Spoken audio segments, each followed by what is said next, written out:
How to improve WordPress website speed for the beginners. Are you frustrated with a slow WordPress website? Did you know the speed is crucial for keeping your visitor engaged and ranking higher on the Google? Let's fix it. First, let's see where you stand. Have you ever checked your website speed? Try a free tool like a Google Page Speed Insight and go ahead, open a new tab and test your website now. Let's check mine too. Now, paste your website URL over here. Go here, copy your URL and paste it over here.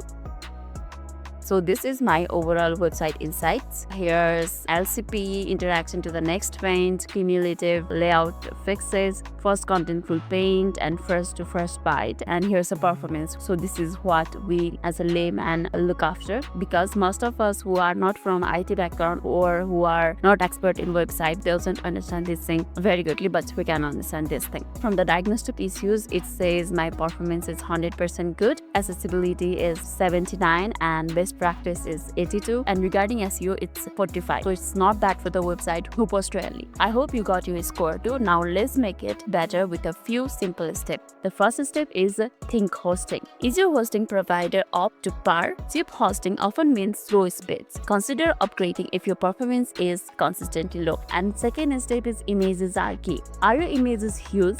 If they are, compress them. Use the tools or WordPress plugins like Smosh or Tiny PNG to reduce the file sizes without losing a quality. Big images equals to slow loading. And the third thing is caching magic. Imagine your browser remember the things they have seen before. That's caching. Install a plugin like WP Super Cache or W3 Total Cache. Have you ever used caching plugin before? If not, you can try it too. And the fourth one is plugin purge. So do you have the plugin you don't actually use? Deactivate and delete them. Too many plugins can slow things down. Less is often more. And the fifth thing is updates matter. Is your WordPress theme and plugins up to date? Updates often include speed improvements. Easy peasy. So these are just a few beginner friendly steps. Try it out and retest your speed and notice the difference. Let me know in the comments what speed improvements you see. That's all for today's video. If this video made your day a little bit easier, don't forget to like and subscribe for more amazing tips. Thanks for watching and see you in the next video.